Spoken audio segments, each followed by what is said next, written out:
Hi, welcome. My name is Rosie and this is Knit the 80s. Okay, up front, this is not a progress update on my ongoing Intasha project. That's going to be coming next, but if you would like to see very quickly where I'm at with that, here's where I'm at. I think it's going pretty well.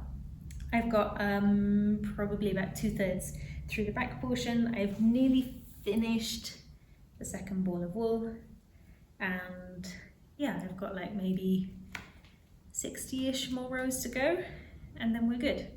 So you will hear more about this next time, because today I've got something else to show you. If you're new here, hi, welcome.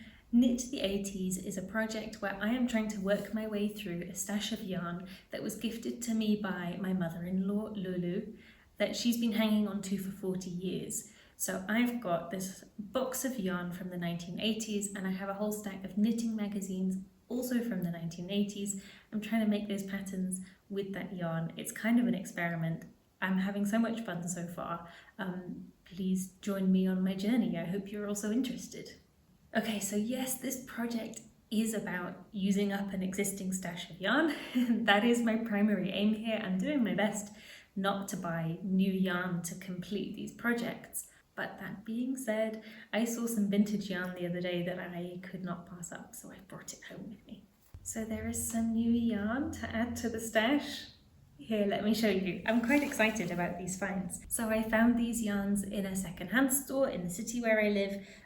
It's unclear exactly how old they are, but my guess is that they are at least as old as the 80s, potentially older, although it's kind of hard to say. So the first yarn that I picked up is from the brand Berger du Nord, and the yarn is called Le Filet. I would say it's a fingering weight yarn. It's also a textured boucle yarn. And each of these skeins is 40 grams. I got 4 in green and 3 in this pink, like a coral pink, I guess. I don't know how well that's going to show up. From here it's like a darkish coral pink colour, whereas this green, it's more, what would you call that? It's like a cool toned green, but it's not quite mint. It's not as light as a mint green, but it's a cooler green. Anyway, my plan is to put these together in a project. I did leave some behind. Actually, there were 3 or 4 more skeins in a chocolate brown colour that I picked up and I nearly brought with me, but I put them back in, and I'm not convinced that that was the right decision, but I don't know, I thought 2 colours was probably enough. All 3 colours didn't really go together, but the brown would have gone with either one of these, you know what I mean? So there's these. And then there's one lonely skein that I had to bring with me. This is a 50-gram skein of yarn from El Pato. This is a Mexican brand which no longer exists, but this yarn is 75% acrylic and 25% mohair. It's made in Mexico. It's marketed as a warm, it's called polar, so this is a warm fuzzy yarn. It's really soft, it's very squishy. I have only one of them. I don't know what I'm gonna make. Maybe I'll make a hat, maybe I'll combine it with something else, I don't know. But there was just one and I didn't want to leave it behind, so there's that one. Berger du Nord, while it's not a Mexican brand, this yarn is produced in Mexico, or it was anyway. There was a factory here for Berger du Nord, which sold yarn throughout Mexico. I believe it was also exported. I'm finding it kind of hard to find information, but what I can say is this factory closed quite some time ago, so this yarn is no longer in production. Like I said, I don't know exactly how old this is, but the packaging is similar, if not looks even a little older than the other Berger du Nord packaging that I have in Lulu's stash. So I'm saying this is at least as old as the 80s. I don't have a pattern picked out for this yarn yet. but I do have in mind what I'm going to look for in the stack of magazines, which is going to be more of a lightweight, summery pattern, probably stripes or could be colour work of another kind. And given the quantity that I have, I think we're looking at short sleeves or no sleeves. If I have 7 40-gram balls of yarn, that's 280 grams. So full sleeves might not be on the cards. But I think that's okay because it's very lightweight. It's 100% acrylic, by the way. I don't think I mentioned that. And it's recommended to use 2.5 to 3 millimeter needles on this yarn. So we're thinking fingering weight. It's going to be a lightweight spring or summer pattern. That's what I'm thinking. Haven't found it yet, but I will.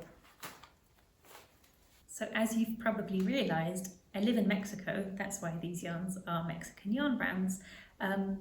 During the 70s, 80s, including 90s and noughties even, there were many local yarn brands, including the ones I've got here and including some of the other ones that I have in the box. Some of them still exist, many don't. A lot of those factories closed 20, maybe even 30 years ago.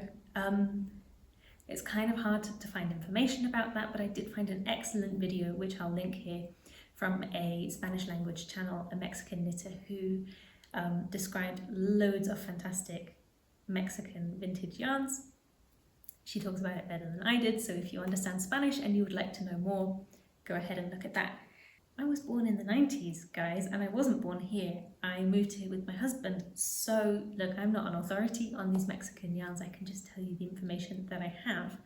But something that I have noticed, and you've probably noticed throughout this channel as well, is that synthetic yarn is where it's at here. Most of the yarn that's produced by these Mexican brands, or was produced by these Mexican brands, is synthetic yarn. Not exclusively. There are some wools, there are some mohair, alpaca, sheep's wool based yarns, but the overwhelming majority of the yarns that I have and that I have found, they're synthetic yarns. So that's what's popular, that's what's available, that's what I've got to work with. I'm not about to get into a debate about what's better, everyone's got an opinion on that, but this being in general a hot country, it makes sense, doesn't it? So yeah, this thrift find caught me off guard a little bit because the purpose of this channel is not really thrifting a lot of yarn. The purpose of this channel is to use up the yarn that's in this box. But yeah, I guess it was an impulse buy. I saw it and it was too good to pass up. There's probably a lot more of it out there. There are a lot of these 1980s, 1970s brands drifting around in people's garages, collections, grandma's houses. I'm sure there's a ton of it out there.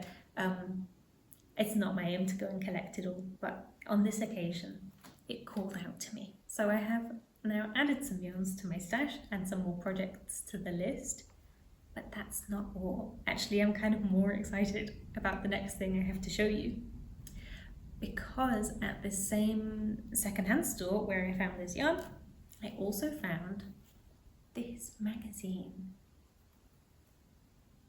The title is Knitting Album of 196 Patterns. It's printed in Mexico, originally cost 6 pesos, and I bought this for 10 pesos the other day, which is around 50 cents, 40 British pence, so very cheap. And it's actually not from the 1980s. The printing year of this magazine is 1966. How cool is that? I think it's cool. So no, it doesn't tie in with the 1980s theme, but I don't care. It was too beautiful. It's got all these patterns. I'll put them on the screen properly so you can see.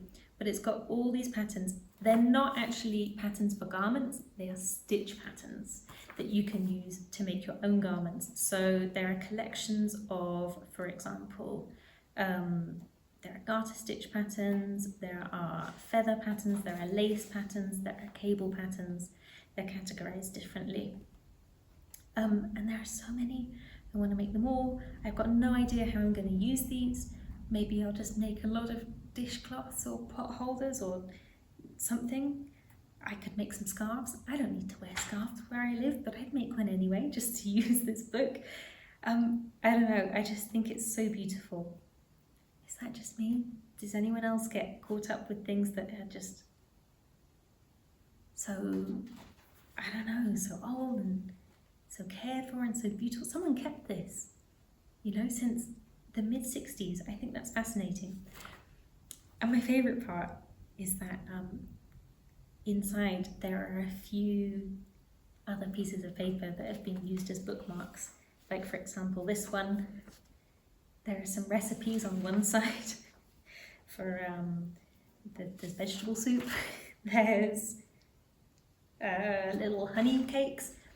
And I can assume the reason that it's in here is that on the back side, there's the second half of a knitting pattern for a baby. The first half is unfortunately nowhere to be seen, so I don't know what it is. It's just a baby knitting pattern. That's all I've got, unfortunately. But I don't know if it's just me, but doesn't it feel so good when you thrift a book and then someone's left something behind in it? It's almost as good as when someone writes their name in the cover, which is not the case here, but next best thing.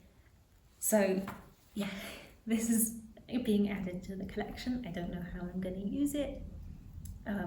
Maybe it will just be like a tiny side project on the side of this side project.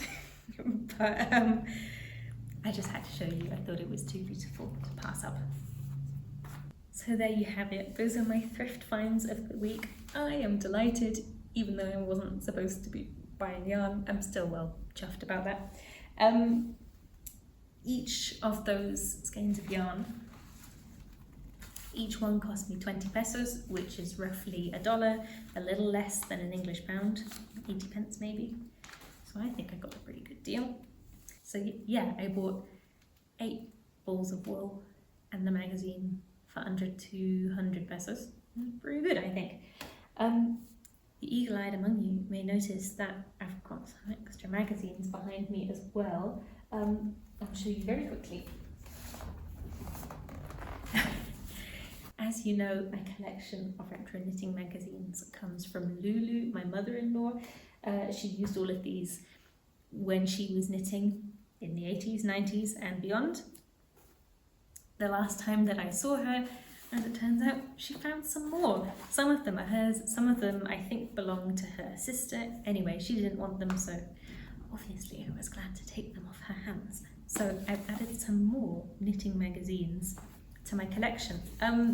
Many of them are the same. For example, there's another edition of El Gato here. I have 3 others, so this complements that quite nicely. Most of these are Spanish, although there are a couple of other ones. For example, here's an American one from the year 1985. So this one's in English, of course.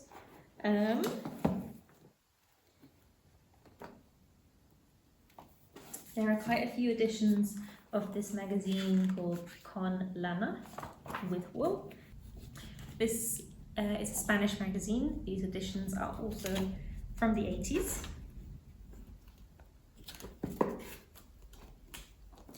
There are several of those. Con Lana. There's another edition of Sandra, which I think is another Spanish one. A couple of Diana, which is a Mexican one. 1 or 2 of these are patterns for the gentleman. My husband would love to have a pattern from one of these books. However, I told him he's going to have to make it himself because, guys, I'm just not that fast. If he wants a sweater in the next 3 years, he's going to have to do it. But he can knit, so maybe he will. The other one I have here, oh, there's one more edition of du Nord.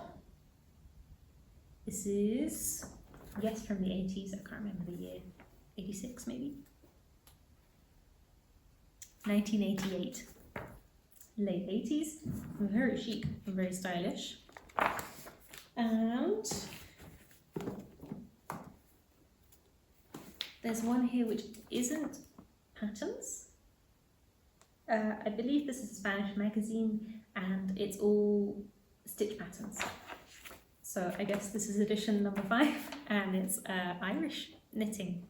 apparently. So these are mostly cable patterns. That's what's referred to here with Irish knitting. They're very beautiful. Oh god, I also want to make all of these.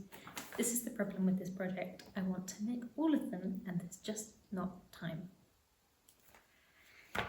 So we've got to be selective. But yeah, these are my new acquisitions this month, I guess. That's not really something I've planned to do with this channel, you know, like the whole acquisitions thing. But this week it seemed appropriate because that's what I've got going on. Before you worry, I did leave these in my car for several days in the hot sun. So anything that may have been living in here is most likely dead. I heard somewhere that cooking them is better than freezing them. Is that true? Anyway, that's what I heard. So I left it in the car and it should be good. So that's it for today. I personally am really fascinated by how thrifting finds differ in different places, and it really tells you something about the past of a place. If you've had some excellent yarn or pattern thrifting finds where you live, I would love to hear about it. Please tell me. I'm a massive talk about it. I think it's really interesting. Thank you for sticking around and listening to me natter about these old yarns. I hope it's as interesting to you as it is to me. Happy knitting, as always. Until next time, may your local thrift store have some treasures waiting for you.